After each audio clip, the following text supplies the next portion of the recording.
Hello, welcome. It is I, Sebastian Canseco, and I'm here to review Space Jam today, believe it or not. Space Jam is directed by Joe Pateca and stars Michael Jordan, Billy West, Wayne Knight, and more. And this is the first live-action hybrid of the Looney Tunes, crossing over with Michael Jordan and the NBA. If you're wondering how this crossover even came to be, let me tell you. In the early 90s, Nike came out with a new product called the Air Jordans, and the marketing of them went smoothly with Michael Jordan himself. But they needed something else to grab the attention of the younger crowd, something bigger, or in this case, something loony. This came to Nike making a deal with Warner Bros. To put the Looney Tunes characters like Bugs Bunny and Marvin the Martian into their ads, and what you know, the commercials were smash hits. And it was also a big win for Nike. See kids, that is called commercialization.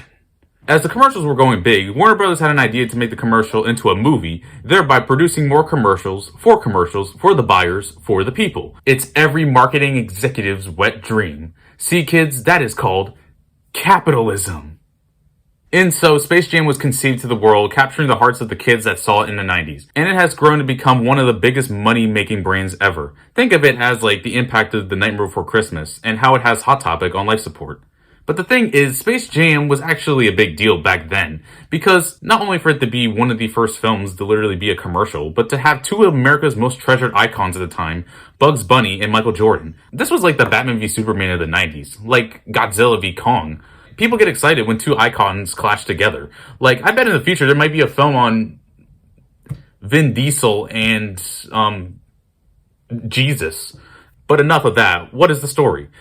Bugs Bunny and the Looney Tunes are disrupted when aliens led by an evil, rich ruler come to them from the moon and are forced to make them slaves for their theme park attraction. The Looney Tunes try to strike back by challenging the aliens to a basketball game. The Looney Tunes are going against some big villains, and while all that happens, we see Michael Jordan in the real world going up against a bigger villain, baseball.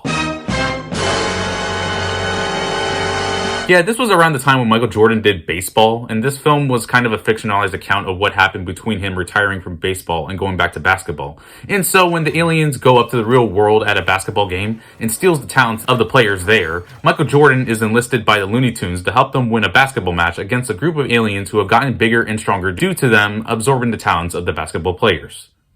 Wow, that plot is a doozy. So yeah, all the Looney Tunes are here all together with Michael Jordan. This was like the 90s Infinity War, with all your favorite tunes like Daffy, Porky, Taz, Elmer, and also a newcomer named Lola. Lola Bunny was a new character that Warner Brothers created to bring more of the female demographic to Looney Tunes, which isn't a bad idea at all, but here's just a little thing. She was a little sexualized. A little? Okay, she was very sexualized, and further becoming another reason for this film's popularity over her hotness. But she's cool though. Well, I think so, but her personality's paper thin. The rest of the Looney Tunes are also nothing too complex, but we all didn't come to this film thinking it was gonna be like this mind-blowing masterpiece. This is literally based off of a commercial. This is Space Jam, boy! Everybody get up, it's time to slam now. We got a real jam going down. Welcome to the Space Jam. Here's your chance, do your dance at the Space Jam.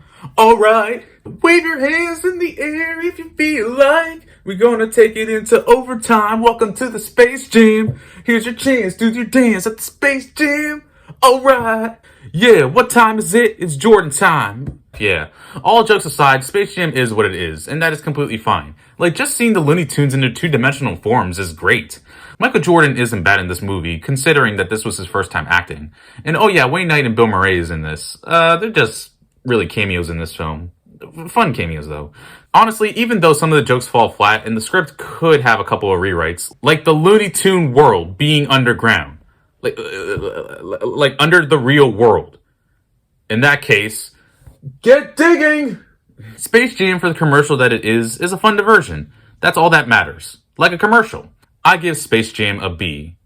Tell me how y'all thought of this review and let me know if you guys want more. This is Seb Rocks, signing off. Space Jam. You've never seen anything like it.